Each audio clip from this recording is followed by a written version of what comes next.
AR Rahman sir பாடின பாட்டு ஒன்று நானே கஷ்டப்பட்டு பாடுறேன்.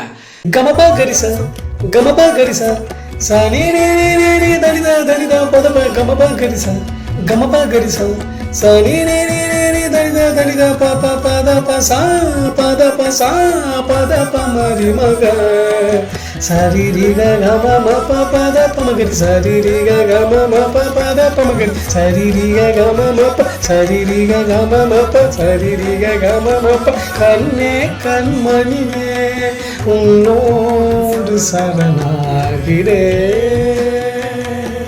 என் ஒய்ஃபுக்கு இந்த பாட்டெல்லாம் புரியல. அவங்க ஒரு பாட்டு சொல்கிறாங்க. நான் ஆசைப்பட்ட பொண்ணு பேர் மோனிஷா, காதலிச்ச சீரிசா, விட்டுட்டாலே கேர்லிசா.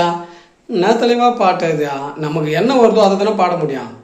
அப்புறம் உன்னாண்ட காதல்னா சொன்ன உன்னே இன்னா நினச்ச நீ இன்னாத்த நினைக்கிறது. நான் என்னத்தை நினைக்கிறது, என்னத்தை பாடுறது?